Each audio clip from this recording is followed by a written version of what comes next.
After several days walking through the streets of Kolkata, we, Junko and I, left the city on May 2, 2010, beginning the slow northbound journey toward the Himalayas. The first part of the trip was by train, heading toward Murshidabad.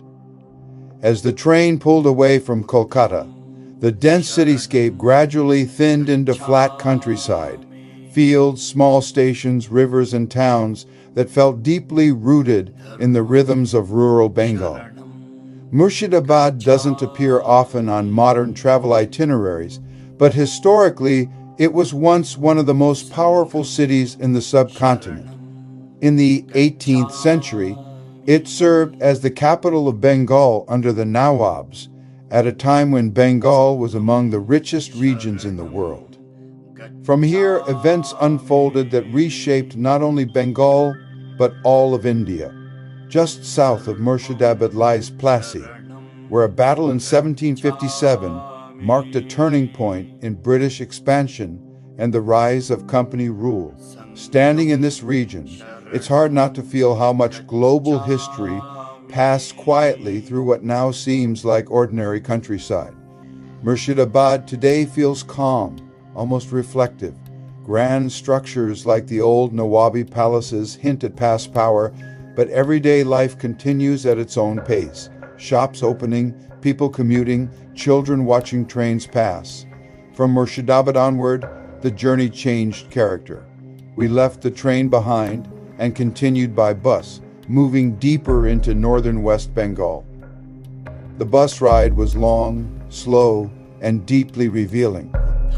This is travel measured not in distance but in hours, heat, roadside stops, and conversations you don't fully understand but somehow follow anyway. We passed through Malda, a largely agricultural region known for its mango orchards and fertile land. Malda feels transitional, a place people pass through rather than stay, yet it sits atop layers of history that go back to medieval Bengal, when this region was tied to old capitals and trade routes. From the bus windows, the landscape unfolded in wide, flat expanses, fields stretching to the horizon, villages clustered around roads, occasional rivers cutting across the land. The heat lingered, the air was heavy, and the road felt endless. And then, slowly, almost imperceptibly, things began to change. The land started to rise. The road curved more often. The air cooled just enough to notice. This gradual transition from plains to foothills is something you only feel when you travel overland. Flying skips this entirely, but by bus every shift is earned. Sharanam gacchami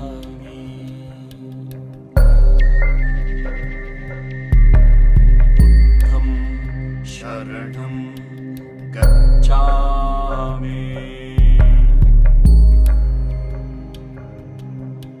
Dharmam sharanam gacchami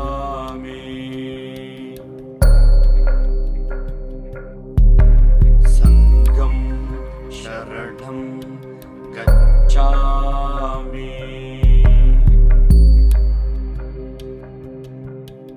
Buddham sharanam gacchami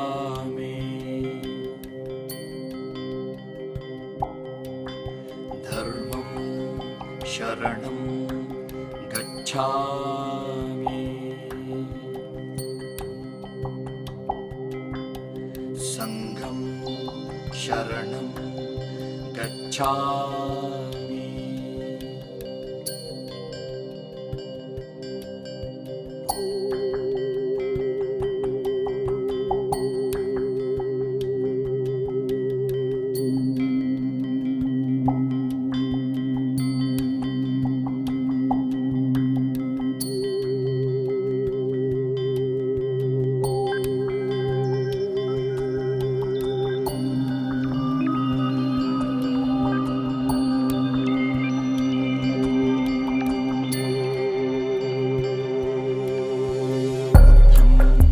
Sharanam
शरणं गच्छामि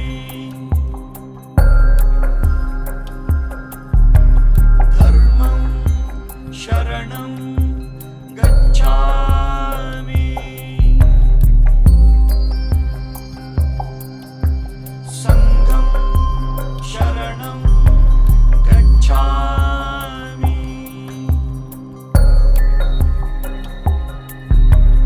बुद्धं शरणं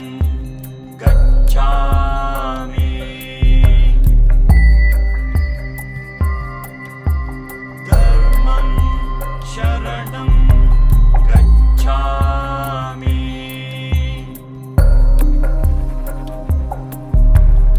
संघं शरणं गच्छामि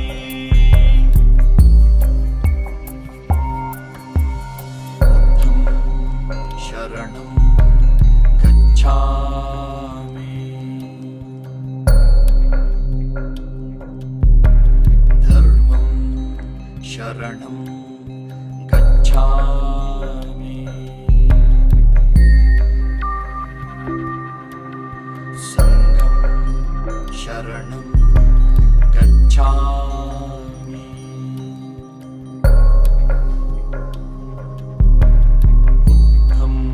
धर्मं शरणं गच्छामि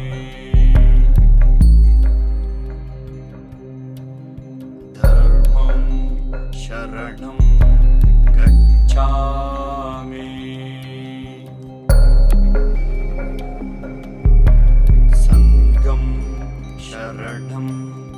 गच्छामि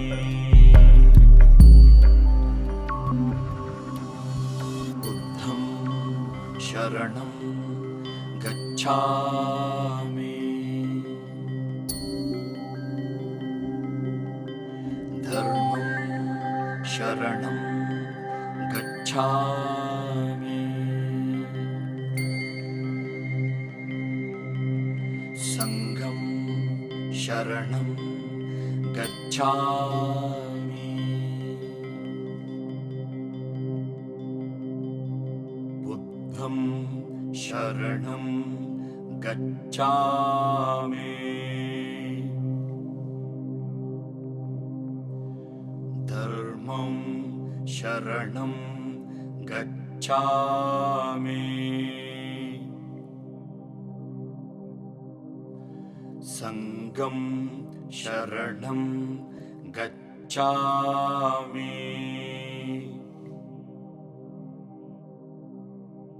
बुद्धं शरणं गच्छामि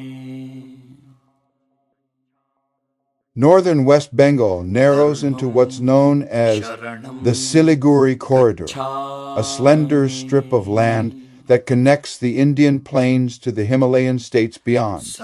This corridor has always been strategic, geographically, politically, culturally, and as we moved through it, the sense of transition became unmistakable. Tea bushes began to appear on the slopes. Mist drifted in and out of view. The bus climbed steadily, sometimes slowly, sometimes struggling, as if reminding us that the mountains don't give themselves up easily.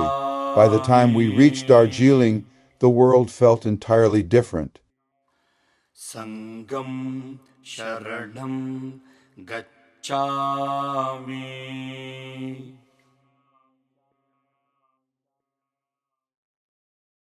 बुद्धं शरणं गच्छामि धर्मं शरणं गच्छामि संघं शरणं गच्छामि बुद्धं शरणं गच्छामि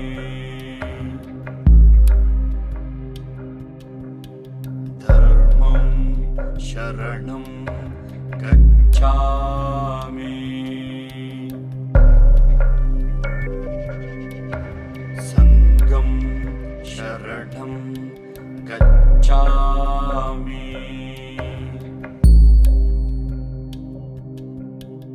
बुद्धं शरणं गच्छामि धर्मं शरणं गच्छामि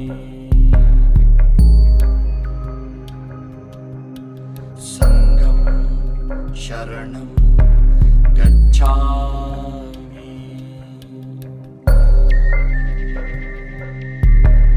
बुद्धं शरणं गच्छामि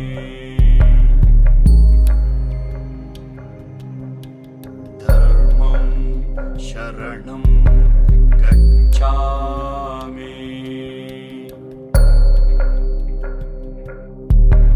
संघं शरणं गच्छामि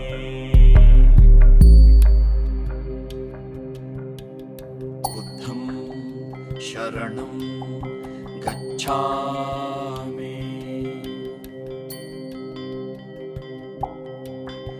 धर्मं शरणं गच्छामि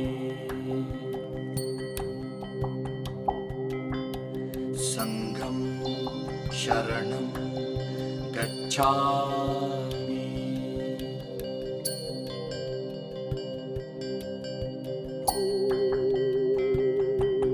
Darjeeling was shaped in the 19th century as a hill station during British rule, chosen for its cooler climate and dramatic views. But its global identity became inseparable from tea, as plantations spread across the surrounding hills and Darjeeling tea gained an almost mythical reputation worldwide. Reaching Darjeeling in May 2010, after days of overland travel, felt less like arrival and more like emergence. The heat of the plains had fallen away. The air was thinner. The horizon finally lifted. This journey from Kolkata to Murshidabad, through Malda and up into Darjeeling, was never about efficiency. It was about feeling the geography change, step by step. Because before the monasteries of Sikkim, before trekking trails and high passes, there is always this transition, from river plains to rising hills, from dense cities to open horizons, from heat to cool air. This is the crossing of Bengal, and it's only the beginning.